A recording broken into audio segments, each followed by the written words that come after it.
How's it going? I'm Jack Westin of Crespi Video Broadcasting. I'm here with new Crespi head coach and five-time NBA champion, Coach Derek Fisher. Coach Fisher, new job, new environment, new space. There's a lot of stuff going on around you, and you still managed to win 8 games through your first 9. How are you guys looking to continue this momentum that you've already established? Good question, man. I think, it's really just continuing to lean on our players and our guys to keep getting better. That's my job, basically, to try and help them improve, accomplish the goals and dreams that they have for themselves. And I feel like that's the secret to our team success is helping each guy individually feel like he has a chance to be successful. So you guys did have a pretty great record last year prior to your arrival, 18-12, but only managed to win 1 game through the Mission League season. Is there going to be a change in approach regarding those games?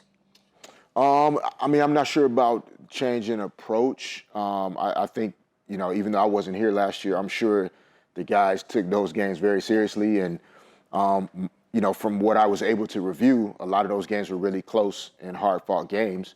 And the team just came up short a few times, maybe 2 or 3 possessions difference. So for us going into league, it's a long way away, even though it's coming fast. So we're just trying to focus right now on getting better every day, getting better in practice, taking each game seriously, respecting our opponents. Once we get to Mission League, it's the same mindset of 1 possession at a time, and that every possession matters. And when you're in close, hard-fought games, the difference is 4 points, 6 points, 7 points. That's a couple free throws. It's 1 more rebound. It's 1 more good pass. Those are the differences between winning those big games, and hopefully we'll be in a position to do so. Yeah, you talked about 1 possession at a time. Regarding your coaching philosophy, you've spoken briefly on the Byron Scott podcast about the creativity factor you have, given that you didn't have any experience coaching prior to the Knicks. How is that going to be an application at Crespi? Well, I think, this idea that, being new at something, it has its disadvantages of, I'm learning about playing and coaching high school basketball in California, different rules, the way the game is officiated and refereed, learning who the players are at the different schools, what their strengths and weaknesses are. But what I meant by that comment, the advantages to sometimes being new is that you bring a fresh perspective, you bring a fresh set of eyes, new ideas, and that you aren't necessarily trying to recreate something from the old. You're open to all the new possibilities that could be. So that's kind of how we're, trying to approach this season. Like, we're not carrying any burdens from old years or previous years with the basketball team. We're just trying to have fun and build something new and fresh, and hopefully get a lot of wins in the process. So speaking of, this team has been pretty successful so far, and you've really leaned on the youth of this team, which is definitely something that's been an emphasis through Mission League Media Day, as well as just the whole year so far. What do you think about establishing a team identity early this season, just so these guys know what they're doing for the next 3 years, 2 to 3 years? Yeah, I think, on any team at any level, like having good quality young players that you're going to have time to work with, help get better.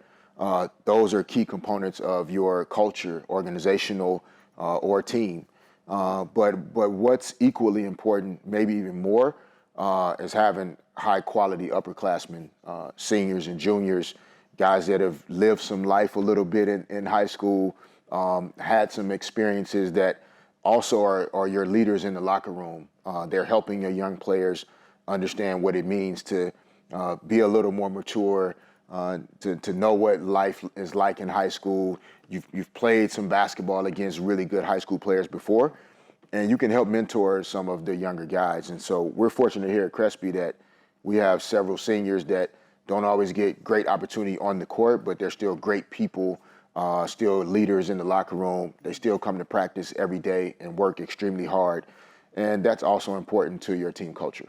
So regarding team culture, and again, going back a little bit to the philosophy that you have regarding your team, you kind of talked about how your team play stays consistent regardless of the personnel when you were with the Knicks and how that altered with the Sparks. What is going to be the consistent pace of play with Crespi, and is that going to vary on who's on the court? Yeah, that's a great question. and to some degree, it does have to vary based on personnel. We have to be smart and mindful of who's on the court, what their strengths and weaknesses are as a group. But ideally, we want to play the game with more pace. Not just because offense is fun to play, which it is, but whether it's NBA, WNBA, college basketball, high school basketball, it is easier to score against the defense before it is back and set. And so if you can play defense at a decent level and push the ball up the floor and try and attack the opponent before they can get back and get set, you have a better chance of scoring at higher percentages. So that's really the main goal of wanting to play fast. It's not because it's just fun. It's also to our advantage to be able to score before defenses are back and set. And then that's the main questions. I just want to wrap it up with a little speed round, if you don't mind. 30 seconds. Let's do it. I'm going to say, who's your favorite teammate? Kobe Bryant. Who is your favorite player to go against? Steve Nash. Who is your most underrated current NBA player? Underrated current NBA player. Oh my gosh. That's a tough question. I don't know if De'Aaron Fox is underrated anymore. I think people recognize Giving him props. Yeah, I think he is there. That would be my answer for now, even though it's probably wrong. And then who's the favorite coach you've ever had?